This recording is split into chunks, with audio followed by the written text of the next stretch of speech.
First of all, congratulations to your team and you for the recent award to Reading Partners of $20 million dollars from Mackenzie Scott. Today, I am delighted to interview Adeola Whitney as the Chief Executive Officer of Reading Partners. I would like to share with our listeners the compelling story of how you arrived at Reading Partners, where the organization is headed under your leadership, and how the Mackenzie Scott Grant can help amplify your impact. Welcome. Thank you so very much, Beth. I am delighted and honored to be here with you today and be part of your community with your guests. Thank you so much for having me. So, as a daughter of Nigerian immigrants growing up in Ohio, you had some formative experiences that led to your strong commitment to social justice. Can you please share a story from that time? Absolutely. So, when I was in middle school, my father was a journalist of the only predominantly Black newspaper in Columbus, Ohio. And we were just coming back from doing some back to school shopping. It was late August. And on our way back to the car, we could hear a woman yelling and screaming from the mall. And what we saw was a woman who was very visibly pregnant being thrown violently to the ground by two mall security officers. And my father immediately sprung into action. He ran back towards the mall, ran back to protect and support this woman and find out why they were physically harming and harassing a woman, Black woman, who was very, very pregnant. And long story short, they were throwing racial epithets his way and her ways. They assumed that my father was her partner, and they came to find out that she didn't steal anything. But even if she had, why would one do something so violent to someone? And to watch my father be there by that woman to try and protect her, to support her. He had never met her before, was just incredible. And I think what was even more incredible, so was let go. My father was let go. Of course, the police and the mall security team had no idea that my father was the city editor of the only Black newspaper in Columbus. He started taking pictures. The next day on the front page of the newspaper was this story. And a few months later, the NAACP, the Ohio chapter, ended up staging a boycott. I believe it was JCPenney's for all of those JCPenney's throughout the state. And, back then I was 12. I didn't know what social justice was. I didn't know what that word was, but I knew what it meant to take care of your community, to stand up when you see things that are just not okay. It really wasn't until my 40s when I was thinking about what is the next chapter of my career? What do I want to do next? That I really thought back on how that story played was such a pivotal time in my life and played such a critical role in who I would become or who I am becoming as a nonprofit leader, as a mother, as an educator and as a mentor. It absolutely is why I double majored in English and African American Studies at Oberlin College. It's part of the reason I went to Oberlin. It's why one of my first jobs was tutoring, because it was an opportunity to give back, to be there, to stand in my humanity and be there for someone who needed my help. In this case, it was children and tutoring. But it has certainly shaped who I am today. And yeah, it was a really, really scary at the time, but it certainly has shaped the woman that I am today. That is an incredibly powerful story. And as you mentioned, you attended Oberlin College, a liberal arts college in Ohio, and spoke a bit about that. But what was that experience like? And more specifically, how did it help you identify your passion? So at Oberlin, there is a mantra or a theme that is, if you think one person, do you believe one person can change the world, or we do? And I'll get the exact quote for you momentarily, but it's all about the fact that it takes one person, that one person absolutely has the power to change the world, and not on their own, right? But I believe that. I think, my parents instilled in me and my siblings at a really early age that we were put on this life for a reason and for a purpose. That, they fought really hard to come into this country, to get an education, and to provide for us. And so, not only because of their blood, sweat, and tears, but also because that every single person has this intrinsic gift, has a gift that, and it's their life's goal to kind of, our life's purpose to kind of figure out what that goal is for each of us. I truly believe that. I have believed that since I was a teenager. And so what Oberlin allowed me to do was to say, oh my goodness, there's actually a community that believes this, that really we do not all have to think the same and believe the same things, and we can love who we want to love, and we can study what we want to study, and we can advocate and protest what we believe in. I mean, just learning about agency and really understanding the importance of my voice and how I can exercise that, whether it was from volunteer opportunities or working while I was there. So much of that was just really, really help to, you know, help to shape who I am today in so many ways. So it was more than what I learned in the classroom. It was more than my major. It was the way that the community, it was the culture that was instilled within Oberlin. So really, really special. That's excellent. So then after Oberlin, you worked in the private sector and then moved to the nonprofit world with an entrepreneurial initiative in the mix. Can you take us through that journey from SCORE to Playworks to Reading Partners, iMentor, Thrive, and then back to Reading Partners, and tell us about that path and how you decided to take on those differing roles and what you learned. Absolutely. And I mean, I'll say this, and I imagine this will resonate for many people. I wasn't 18 and in college and I did not know at all what I wanted to do with my life. I did not say back then, one day I'm going to be the CEO of a literacy organization. I didn't know what nonprofit organizations were, but I knew the importance of education, and I knew the importance of paying things forward, and I understood the power of being a volunteer. So those things were resonant for me. And as a major, as an African American studies and English major, I had a lot of opportunities to work with young people in the Oberlin community. And I thought a lot my senior year about what did I want to do. And I grappled with, do I want to go, to grad school? I didn't know what I wanted to study. Or do I want to begin to work? Is teaching what I want to do? I spent all 4 years tutoring. I also worked for this summer program called Upward Bound to help Black and Brown students from disenfranchised and economically disadvantaged communities who will be the first in their college, help them get into school and through school. And so I just spent a lot of time. A lot of my free time was spent around with young people. And so I thought a lot about what I wanted to do.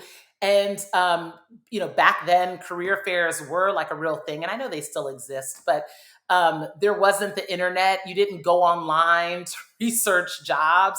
There were brochures. You would go to the career center, and I got all of these interviews set up for me in Philadelphia through my career center, and one of them was for this company called Score. It was a subsidiary of Kaplan, which the Washington Post company had purchased.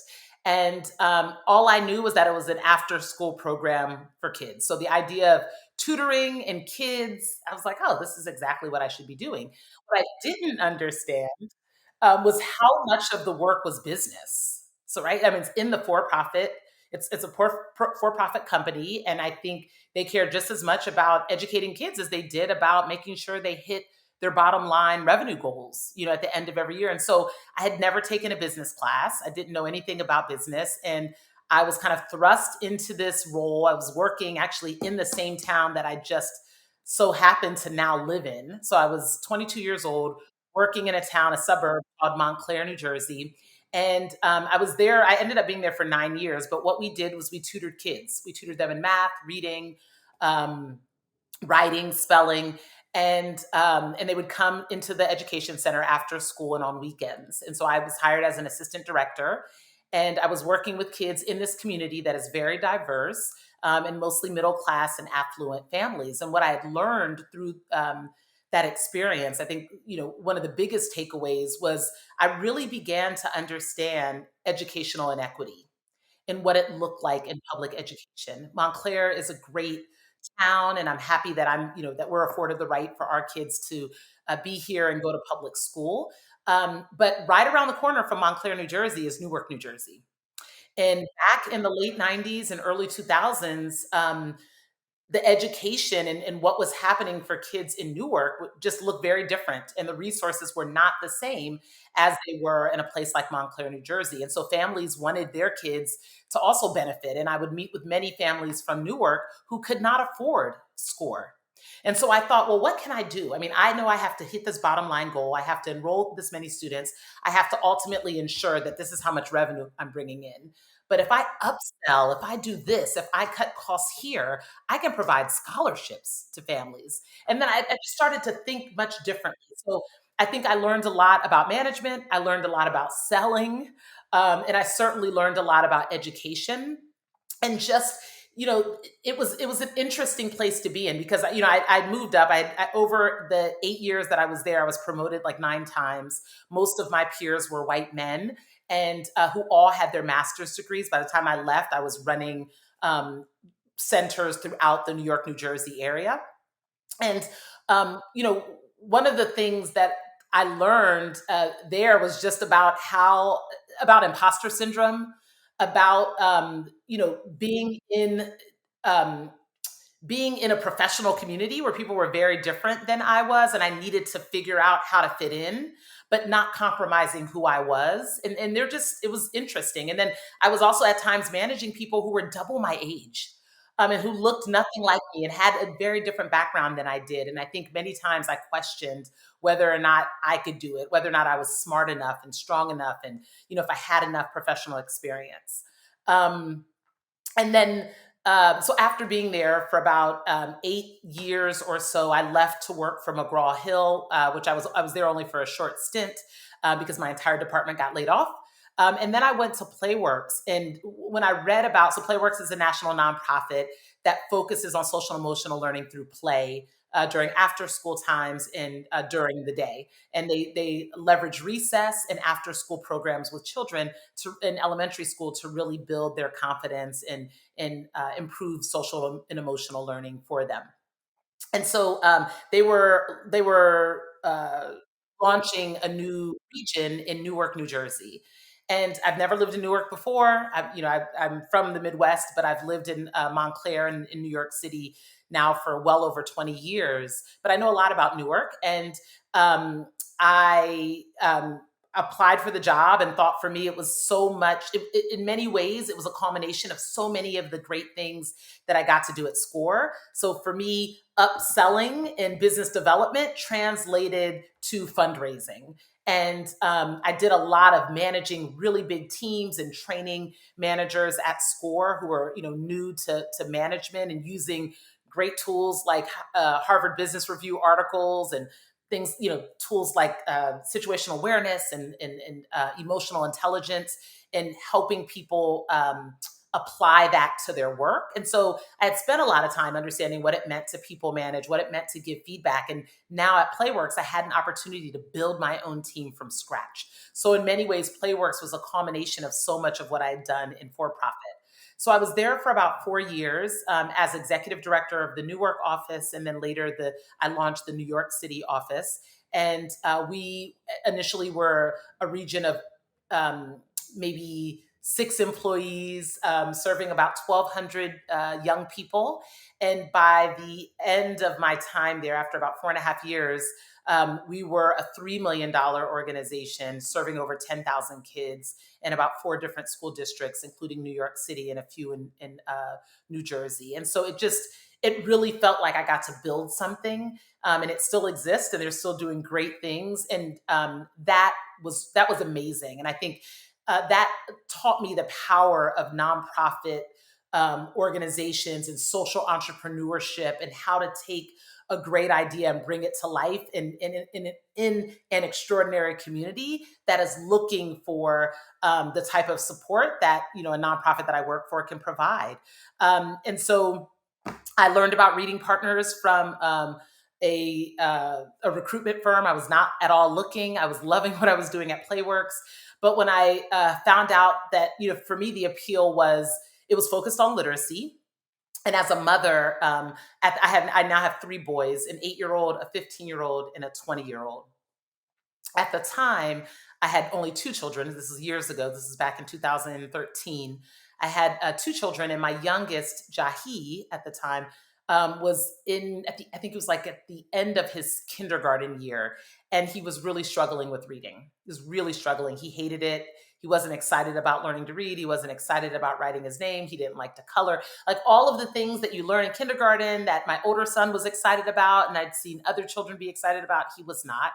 And my husband and I poured a lot of time, energy, finances, resources into doing whatever we could to support his learning, talking to the teacher, going into the classroom. And so as a mother, what I was facing was the real challenge of a child who was struggling to read. And I saw firsthand what it was like when you didn't have when you were trying to figure out the resources on how to best support your child. And so around that time, I learned about reading partners.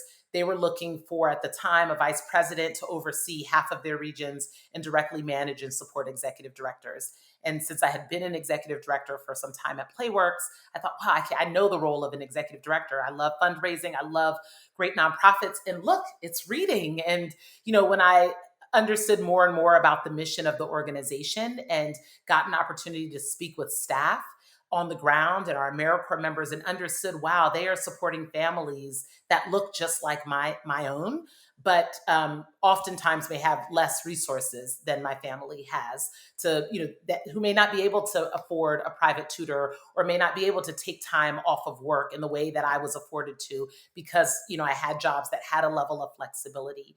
And so I think from that perspective, from that vantage point, I said, this is exactly where I'm supposed to be. And so I was at Reading Partners from 2013 to 2016. After a year there, I was promoted to Chief Regional Operating Officer. And in that role, I oversaw all of the regions, and I loved it. And I got to watch Reading Partners grow from serving students in about 9 different metropolitan areas to 14, I think it was about 13 or 14 by the time I left in 2016. And at that time, when I went to Reading Partners, I was pregnant. Or not long after going there, I was pregnant, and decided that, after traveling for about 4 years back and forth, to different markets, that it was a lot of travel, and I had a little baby. And it didn't work for my family in the way that it did when I had first started. So I left to go to another organization that also focuses their work on mobilizing volunteers. And in this case, instead of mobilizing tutors, they mobilize mentors to mentor high school students. So Reading Partners works with elementary age kids, Beth, as you know so well, as one of those tutors. And iMentor works with high school students. So I was at iMentor for about 4 years in a very similar role to the one that I played at Reading Partners. They were a little bit earlier in their stage of growth, of national growth. So I got to really utilize a lot of what I learned at Reading Partners. Also, at the time that I went to iMentor, a very good friend of mine, Jessica Conan, who was also an executive director for Playworks, she oversaw the Baltimore region. She and I would joke many times as EDs at Playworks, like, we should just start our own thing. Like, we should one day start our own consulting firm. And while I was at Reading Partners and thinking about my next step, we started doing that. We created my last year in Reading Partners. I worked on a business plan with my friend Jessica and another woman named Jennifer. And we started a company called Hive. And the whole focus on Hive, and it's HYVE. They still exist. So I'm saying it so that if folks are interested, they can go check them out. But our whole focus was really supporting nonprofit organizations with coaching, with strategic planning, with leadership development, and we loved it. And to start something from scratch and to actually see it flourish and take fold and to be a fabric in communities on the Eastern Seaboard in Baltimore and DC and in the New York area was amazing. It was my baby.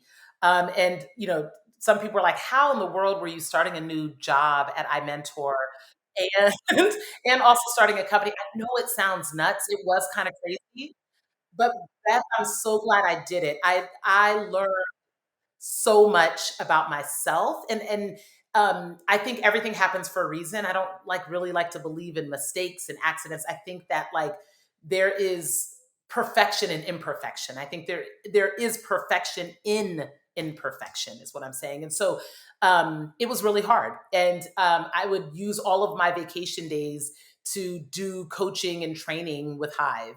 And after about 2 years, I realized there's no way that I can do both, so I'm going to have to choose.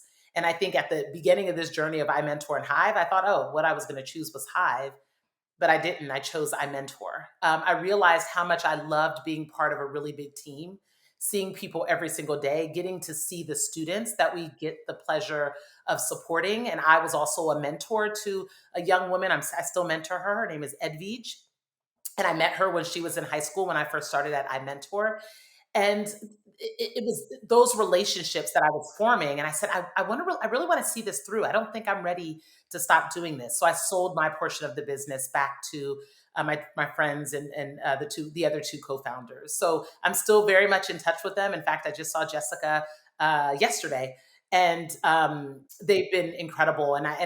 But I mean, it was just an opportunity to say, can I create a business plan and start something?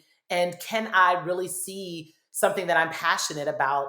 Can I bring it to life? And the answer is yes. And do I ever think that I'll do consulting in the future? Probably. But I don't think that was my time in the way that I thought it was. And I'm so happy that I chose iMentor. And it was through the experience of iMentor being there for over 4 years and working with an incredible CEO, Mike O'Brien, and many other incredible leaders and staff members and former colleagues of mine who've continued on to remain friends of mine. That I just learned so much about the importance of equity and how you embed it into a nonprofit. I learned a lot about what it means to be a CEO because one of the great aspects of Mike O'Brien's leadership is he really brought me in. So there was nothing that I asked to do in terms of professional development opportunities where he'd say no.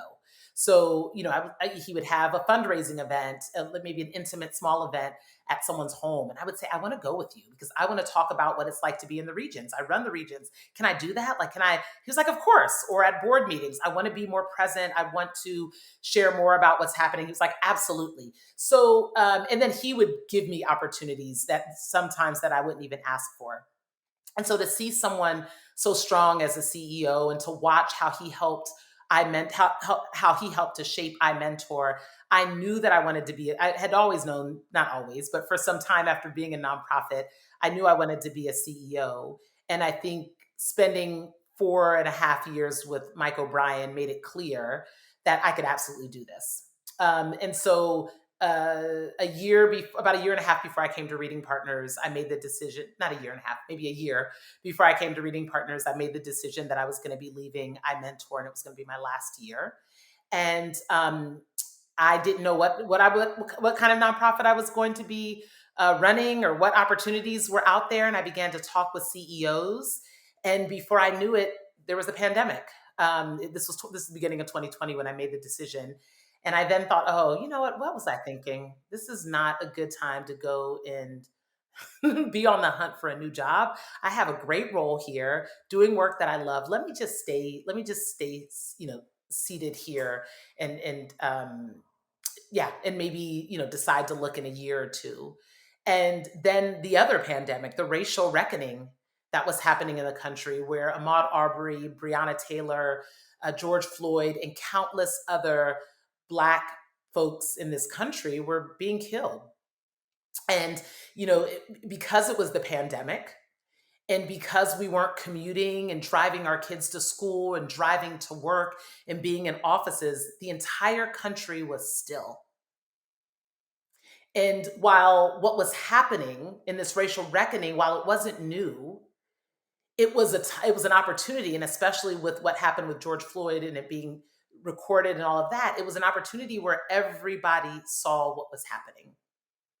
And as a mother of three Black boys, one who was just about to go to college, for me and for my husband, we thought a lot about, like, we put a lot of thought into our careers. We want to make sure that we're great role models for our children. And I said to him in that moment, no, this is my time. And he said, so you're going to look? And I said, I have to. This is my time. This is my moment to be at the helm of an organization supporting kids that look like our kids. I have to. And that's when I started looking. And a few months later, I learned that Karine Apollone, an incredible leader who had been the previous CEO, I'd heard that she had stepped down from that role, and that there was an opportunity for a new CEO. And many of the people who I had hired when I was here back from 2013 to 2016, and many colleagues of mine were still working at Reading Partners, and many of them reached out and said, "Hey, we have this role, and we think you should consider it." And I said, "Oh, that's funny. I'm actually looking for a new role." And so I looked at Reading Partners was one of many organizations I seriously considered. But when I saw how serious the organization was about two things: one, about finding new and innovative and creative ways to impact students, one, given that it was the pandemic, and two, just knowing that what we do works. And then two, the other thing was just that the organization was also really impacted by the racial reckoning that this country had seen. And I think really started to think about what it meant or what it means to be a literacy organization at the crossroads of educational equity. And I just believe you cannot talk about the challenges with public education. You cannot talk about the 9 million children in this country who grow up in economically disadvantaged communities. You cannot talk about the fact that 9 million of them are struggling to read at grade level without talking about the fact that that is very closely tied to the educational inequity that exists in this country, that has to do with racism and classism and so many other isms, and that reading is a fundamental right, and that it is a social justice issue. And so when I thought back to all that I had learned, at that age of 12 from my dad, and watching what was happening at that mall, and everything that I did at Oberlin College and Playworks and Reading Partners the first time, and iMentor and Hive, it just made sense to me that this was my moment, and that Reading Partners was exactly where I belonged. And so that was about 18 months ago. I can't believe it, Beth. But yeah, it was 18 months ago. And here we are today. I mean, wow. I mean, you really are amazing. I loved your energy and your dynamism, but also, first of all, you have to catch your breath because that's an incredible story, and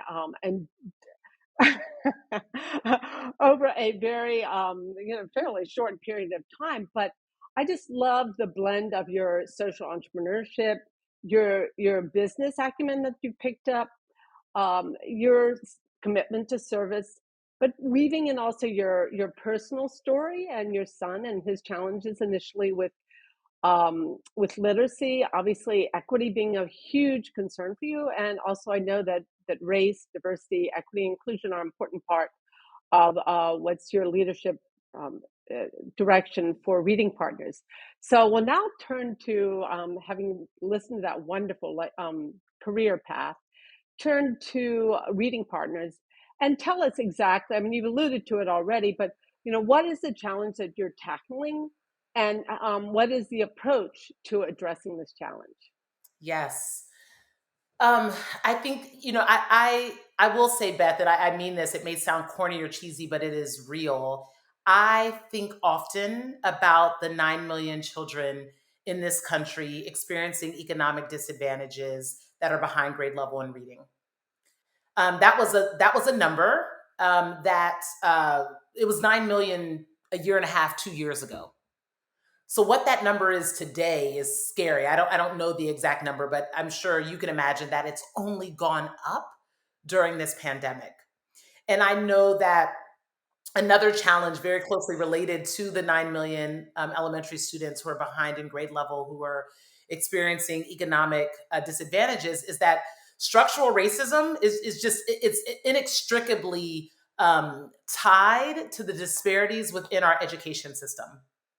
So Reading Partners was started 22 years ago, and 22 years ago and up until now, we have responded to these inequities by providing um, access to early literacy opportunities for students, by mobilizing volunteers, folks like yourselves who are in communities and want to be part of the solution and donate an hour or two of their time each week to supporting a young reader learn how to read and to be excited about reading and to build a love of reading. So the challenge, so that is kind of what we do. I would say the challenge that we're tackling right now is that, you know, over the last 18 months that I've been here, and over the last 24 months or so of this pandemic, we know that the last 2 years have been somewhat precarious, to say the least, and it's led to the closure of far too many classrooms. It's exacerbated inequity. I truly believe that in times of crisis, you know, inequities are only exacerbated in those times. And it's also, I mean, I think on a really positive note, it's highlighted the resilience of young people. When I think of the fact that 2 years ago, when this pandemic started, children who are now in second grade, like my youngest son, Sai, were in kindergarten. And they were learning to read over a computer screen. And their parents were going gray and pulling their hair out because they did not know how to be stay at home instructors. And teachers were doing the same thing because they didn't go to school and grad school and get certified in teaching online, right? So this was new to everybody. It was a struggle for teachers and educators. It was a struggle for young people. It was a struggle for their families. It was a struggle for the communities around them. And it's the impact of that challenge that we've all lived through over the last 2 years that Reading Partners is truly tackling.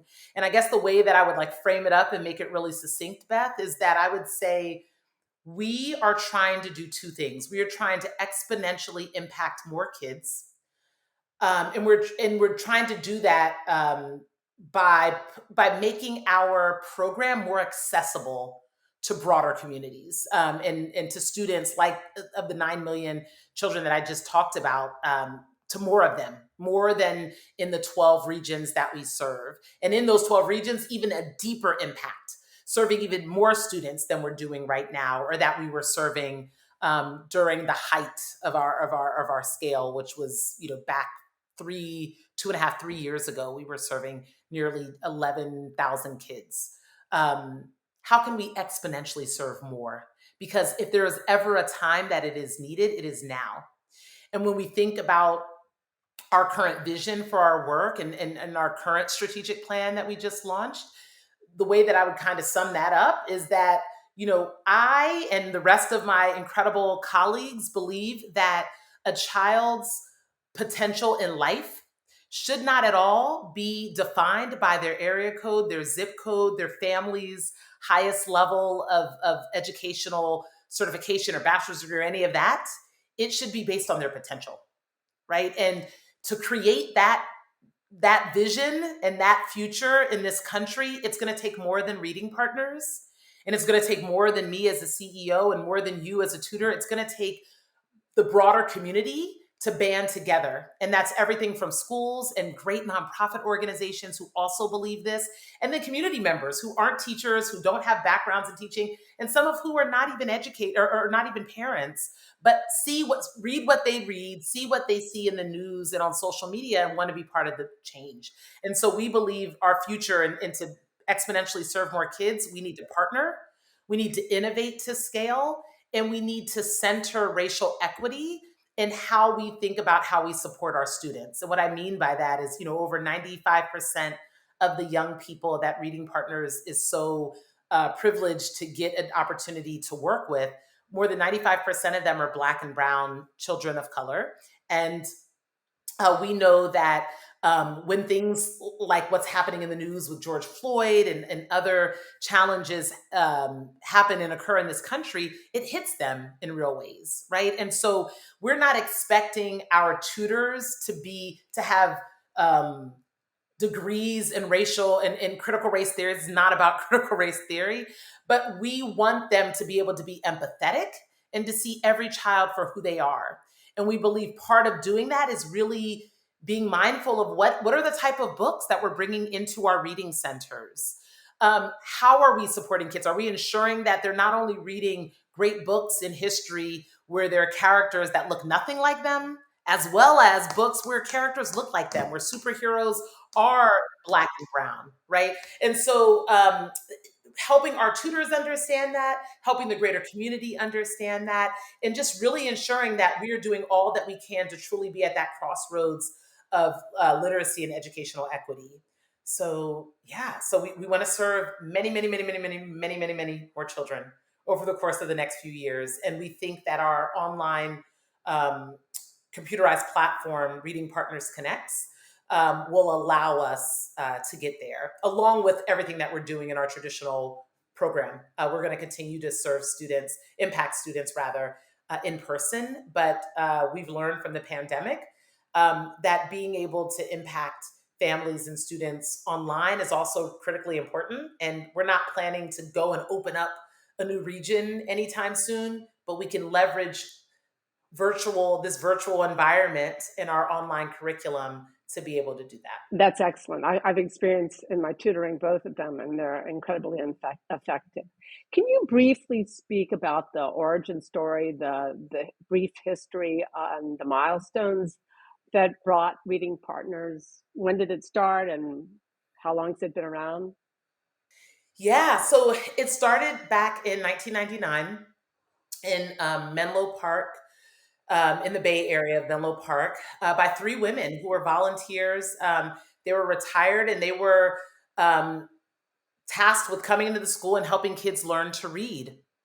And the name of the school was Bellhaven Community School. It's in Silicon Valley, and one of the women, Molly McCurry, has become a friend of mine. She's one of the founders. She's incredible. She's living and amazing. And one of the things that she recently told me about when they started Reading Partners back in '99 was that it was all about love.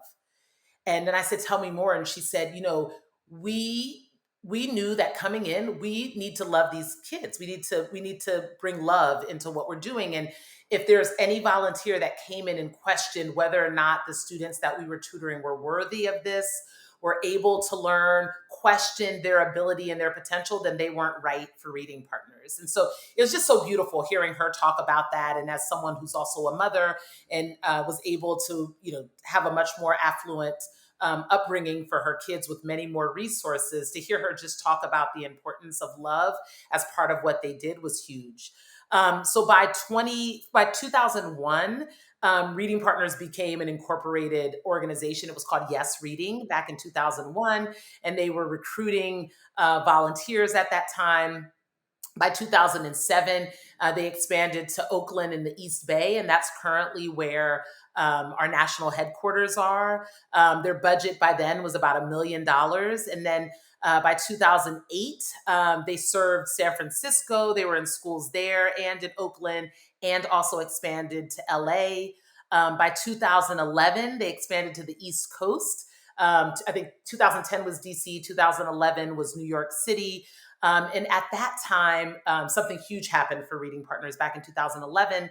We got funding from the Social Innovation Fund and Edna McConnell Clark, and we got millions of dollars. So we were a recipient. And that really allowed us, that it was called a SIF, a Social Innovation Fund grant, really allowed us to grow, to really become a national organization. So that was what was most kind of game changing for us. By 2012, we were serving nearly 3,500 kids. We expanded by then to Baltimore and to Dallas and to Denver. And then we continued to expand and add regions. By 2015, I think we were in 12 regions. And then by 2018, we were in Sacramento and also in North Carolina. By 2019, we celebrated our 20th year anniversary. We were impacting over 10,000 kids. And so now we are 2022.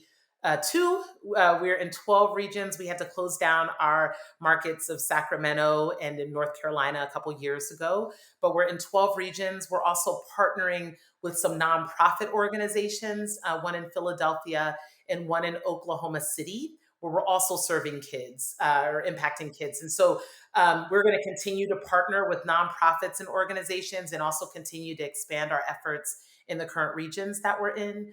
But those are just a couple. That was more than a couple, Beth. Those are a few milestones for just our growth. I mean, it has been tremendous, and it's been really incredible to be part of two different parts of that, like timeline trajectory, the now, and then also joining the organization right after the SIF funding and hearing our former CEO, Michael Lombardo, talk about the growth and talk about the vision of where we're going. And it was truly inspiring then, and it continues to be inspiring now. Exactly, and that's a good segue to the great story of Mackenzie Scott, recently awarded an unsolicited $20 million gift in unrestricted funds to Reading Partners. So congratulations.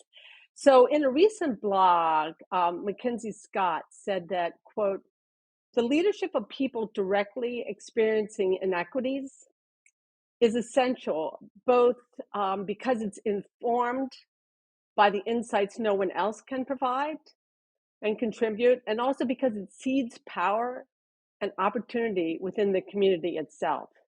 So the big question obviously is, what are the plans for these monies? And more specifically, and you've mentioned a bit of it through your partnerships, does Reading Partners plan to optimize its engagement of local communities and accelerating literacy, as you said, to a broader audience in the future?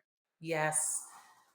All such great questions. I will first say, just with a little bit of context, that um, if someone would have told me a year ago that this would happen, I would think that I'm dreaming. I mean, what an incredible time to be at Reading Partners. And shortly before we received this incredible $20 million gift from Mackenzie Scott, a few months prior, so in December, we had learned that the U.S. Department of Ed awarded us our largest government grant to date, which was $8.8 million.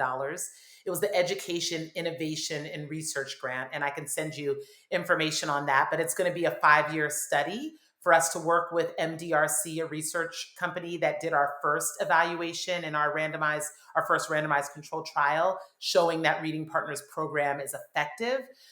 They are going to be doing a study on Reading Partners Connects, still our curriculum, but as you know, online, but to also show the effectiveness of that. So to receive that, and then right after that, not right after, but a few months later, to get to find out about Mackenzie Scott, I was like, somebody pinch me a million times. This cannot be real. This is incredible. So never did I think that I would get so much unsolicited advice from so many people. It has been wonderful. No, it is. It's actually real. It has been great. It's people coming out of the woodworks. Like literally, Beth, there are people I haven't spoken to in 20 years that first say congratulations. And then they say, how are you thinking about how you're going to spend the money? I think that you should be doing this. And I'm like, I haven't talked to you in 20 years, but okay. So that's been really interesting. It's been really amazing. I think the one group that I've really appreciated getting their feedback and thoughts about the funds have been our AmeriCorps members and our program staff, and just also our national staff and folks who are, whether in the field or in the national office, who think a lot about infrastructure, operations, what's working, what's not working. And then, of course, those who are in reading centers and supporting our tutors online. So just having conversations with them has also been really great.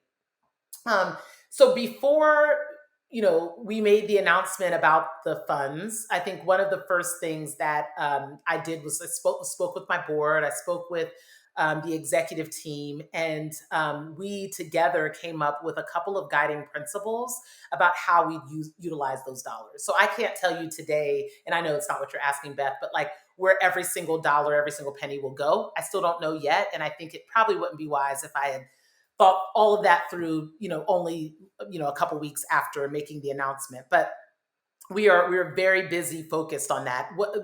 To just share a little bit about kind of how we're thinking about the guiding principles.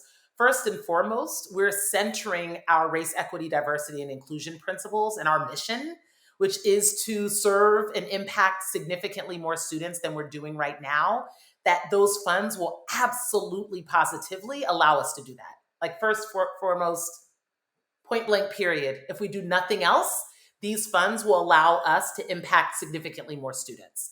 We already had our strategic plan. We've already put out there that we want to exponentially serve more students. This is only allowing us to accelerate that, I think, in new ways. And so I'm really excited about what that means and what that actually looks like. In addition to that, I believe in some ways, this money should outlive my time at Reading Partners. And I'm not planning on going anywhere anytime soon. Y'all are stuck with me for some time, Beth. But what I mean by that is, like, how are we thinking about investing this back into the organization? And how are we thinking about our financial sustainability?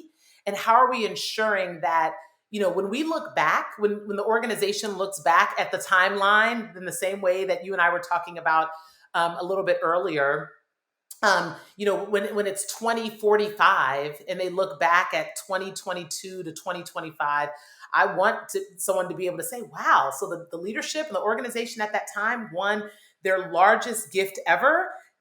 And look at what it allowed them to do for the next 3 to 5 years. And so that, to me, is exponentially serving more kids and just making really smart financial decisions that ultimately will secure us financially, secure our financial sustainability. Because I think if there's anything that this pandemic has taught us, is just that you have to pivot, you have to be agile, you have to learn to be nimble. And when things don't go your way, you have to keep going in pursuit of supporting and impacting the students that we so desperately want to impact. And then I would say, and some of that, sustainability also means not just financial sustainability, but also our infrastructure and our operations. Every nonprofit executive director, CEO, program person, HR person, IT person will tell you there are things within nonprofit organizations that if they had $100,000 they would do, right? And so what are those things? How are we prioritizing them? And how will they make us be a better, more efficient, a more well-run organization to be best poised to exponentially impact more kids? And then last but not least, we talked about how the last 2 years have been a challenge for students and how we've seen their resilience, teachers, our community members, our volunteers. What I haven't talked about is my staff and AmeriCorps members and their resilience and what they have done. And, I could literally spend this entire interview talking about them, but I know that I can't. But they know how I feel about them, and they know how much I've learned from them and just how much value I place in having colleagues. It's the hundreds of colleagues, the 300 and change colleagues that I currently have within this organization. And that's a combination of AmeriCorps members and staff. And what I have seen them do in the last 2 years and it is more than miraculous. And so, for example, executive directors, like our executive director in North Texas, Kim Benavides, was a school principal before she became an executive director. She was a school principal in one of our Fort Worth Reading Partners schools. She's now our executive director. She's been here for almost a year, and she runs a reading center once or twice a week. She also raises money. She also manages her regional board. She also, shares the vision of Reading Partners, but she's doing a lot. And I could tell you that story 20 times over of people who, because of the situation and the sometimes lack of resources of, struggling to recruit AmeriCorps members because, we are in the job market that we're in right now, where we are vying for AmeriCorps members and folks who would become AmeriCorps members with the best of them. We're competing with Walmarts and Targets who are providing great opportunities for young people, and some of which we don't have the same capacity to provide. So, and I'm kind of all over the place, but what I'm trying to say is that recruitment of AmeriCorps members is a challenge for every nonprofit that's doing work with AmeriCorps right now. And we believe in AmeriCorps and it's not going away, and we're excited to have it. But knowing that recruiting AmeriCorps members is a challenge, it has caused our staff to have to do more. and not just our staff in our AmeriCorps members and regions, but also even on the national side. So morale is important to me. And I believe the best leaders listen to those who they lead. And I've been listening to my team. And we have to invest in them. And what that looks like includes how we can, improve our benefits, how we can ensure that Reading Partners is a best in class nonprofit organization for people who we will one day recruit, and for the people who've been here. Beth, we have people who've been with this organization for well over 10 years. And how can we hope that they're here for another 10 years if they want to be, right? So I think how we invest, how we take care of our people, how we ensure that they have all of the resources they need to practice self-care and to take care of themselves so that they can be the best employees and the best nonprofit leaders for our communities. So those are the three things: how we're going to exponentially serve more kids, how we're going to be financially sustainable and just overall sustainable, think about sustainability from an infrastructure perspective, and then last but certainly not least, how we're going to take care of our staff. Well, I think you're the right person at the right place at the right time. So that is definitely for sure. One or two final questions. You have recently announced that you're going to plan to raise $100 million. Obviously, the Mackenzie Scott helped you in that regard. How do you plan to raise the rest? I plan to do this. I mean, really, I think part of raising money is raising awareness, right? So for your listeners who have never heard of Reading Partners or don't think that there's anything that they can do to help change the fact that 9 million children from economically disadvantaged communities are reading below grade level, they can do something. They can volunteer, they can donate, they can go to our website, whether they're in one of our regions or not. We need support, we need volunteers, we need advocacy for our work. So doing that, I love talking about what we do. I love talking about our communities. I love talking about our mission and our huge goals. And so any opportunity that I get to do that will help us raise money. And then I have a really, really solid team of leaders in our regions at the national level who are also all poised to raise money. And to also just deliver really high quality programs. So I think the more that we invest in making our program the best, we believe we'll be able to impact more students, and I think that will also attract more donors. And I so appreciate, Beth, that you mentioned, yeah, we have 20 million of the 100 million. So in order for us to continue to advance our platform, to continue to invest in our curriculum, and to find ways to best support the students and communities that we so much want to serve and impact, we have to raise these dollars. So I'm going to continue to talk to whoever wants to listen, and I'm going to continue to, and as will the executive directors, my development team, and other great leaders in my organization, and just share the importance of the work that we're doing and so many other nonprofits like ours. Adeola, it's been a real honor to interview. I'm just so delighted to meet you. In closing, yours is a story of a woman deeply committed to social justice and equity, as you've talked about. The challenges and opportunities of your life helped you identify and refine your passion for education and especially equitable access to it.